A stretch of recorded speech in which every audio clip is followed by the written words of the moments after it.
Hello, everyone, and welcome to our CESI Talks. Today, we talk about transitions. This is a project co-founded by the European Union, where we talk to experts and MEPs about the challenges of transitions today. We are really pleased today to have with us MEP Mr. Damian Boeselager. Thank you for being with us today. Absolutely. Thanks for the invitation.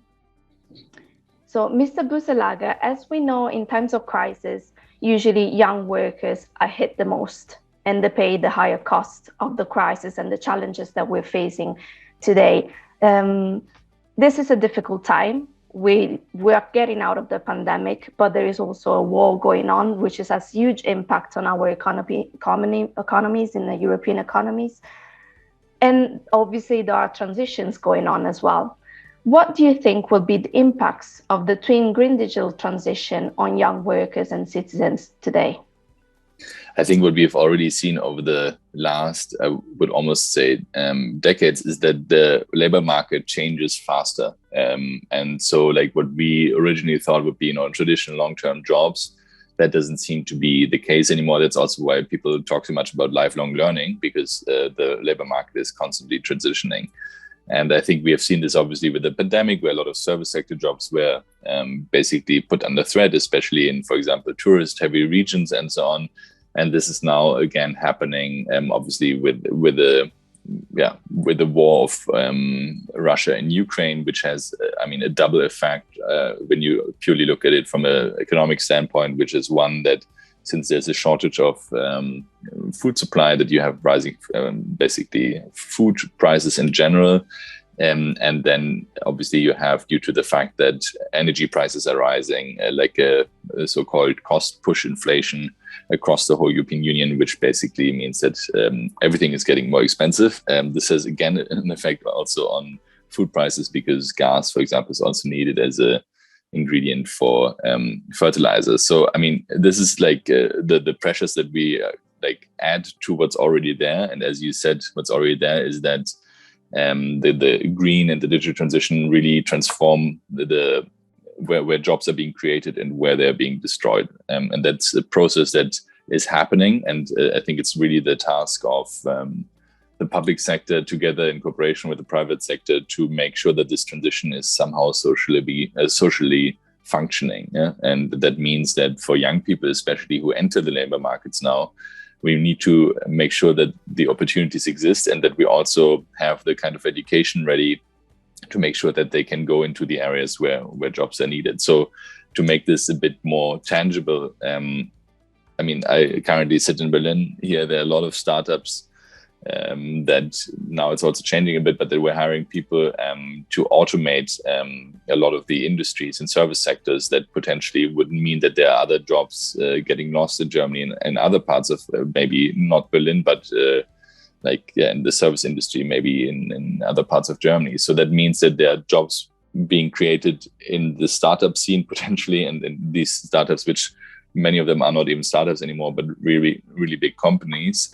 Whereas what the jobs that they're automating away are obviously, leading to a lack of jobs in certain areas and regions. So I think it's really important to have a regional, a sectoral view on where jobs are being created and destroyed by the digitization efforts, and the same is exactly true for the question of green industry and maybe not so green industry, which will see a decline in jobs. Exactly. And this is something that we're trying to do as well as a trade union with these talks and conversation as well, try to actually analyze and foresee a vision for the future. So in order to face the transitions, we actually need a better transition from school to work of young workers. Is there any other challenges that you foresee for young Europeans in the near future? I think, if you stay on the economic side, we are definitely facing an economic downturn. Yeah, this is not communicated so strongly yet by the European leadership, if you want, because I think they also don't want to heat up the downturn, if you want. But I do foresee that given the increase of long-term energy prices and so on, there will be a restructuring of the economy, which will lead to a harder work environment in the future years. Which means that that's obviously, especially for young people, difficult. If you remember the 2008 crisis and the financial crisis that started in 2008 and then had different dips, that directly affected especially the young people because people weren't hiring. And I mean, if you remember the unemployment numbers for youth or for young people in Spain, for example, that are still recovering. This is obviously something where we need to, as regulators, as governments now, be extremely careful and observe this very clearly. Yeah, and then as I said, I think this kind of constant openness to relearn new skills, I think that will also be a pressure that we see. I mean, the idea that you work for one company for the rest of your life is just not that actual anymore, it seems. And then, I mean, there is definitely a range of other challenges. I mean, if you think about the pandemic, the war, I mean, people have, if you went through school in the last 2-3 years, you really experienced a completely extraordinary situation, which also had huge mental health implications. And so there's a range of issues that we could talk about, I guess, which young people are currently facing. Absolutely. And I think that is the reason why we need an action on different policies that are coordinated with each other, because we're going to touch upon on different aspects that actually affect the lives of young workers, from security, school, work, safety, health safety as well. And we always talk about the problem of young people needing to be more involved in the process to determine the future.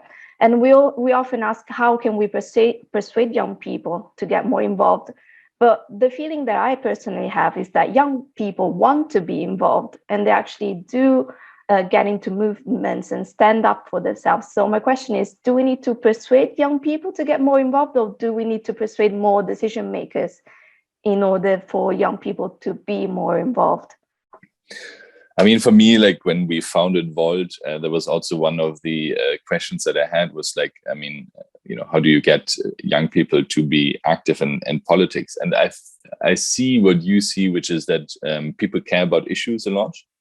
And I think if you look at Fridays for Future, it's just like obviously the most prominent example, but it's also such a powerful example. Yeah.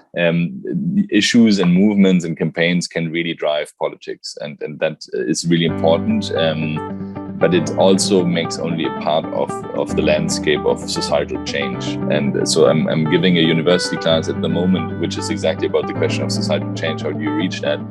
And that can be done via unions. Yeah, like, wow, maybe that's something that we need to understand how to make that more attractive again. How can you actually make unions attractive for young people? The same is my perspective, like parties. Like, I always try to tell people, like, look, if you have people pushing from the outside, from the streets, you also need someone in the parliaments to then pull, take these things up. Because imagine there would be a parliament that wouldn't be listening at all what's happening on the streets. Obviously, that would be not a good situation in general, but I think the more permeable the system is, the better that you can do if you understand that still parties are the people who put forward candidates, and these candidates are what we can elect as our political choices. So if you really want this society to change, then also understand that politics is actually where we're supposed to solve our common issues. I mean, I like the example of a flat share. If you have a flat share, you sit maybe once a week and you discuss who brings down the trash and who cleans which room or whatever. And I mean, for me, politics is nothing else. It's really like a system that we develop to solve our common issues. And that's why I hope that we don't give that up and just say like, politics is so boring, it's something for old people or whatever. But that we say like, look, okay, if I want to change something in our common system, that I do that via the governance system which we set up, and that's politics. Yeah. So I think if we can somehow excite people for that, I think that would be great, and that needs examples. And I think with Volt, we're definitely trying to do that as well. Absolutely, and it is something that we are going to do as a trade union as well, in order to get the voices of young workers being heard and let them speak.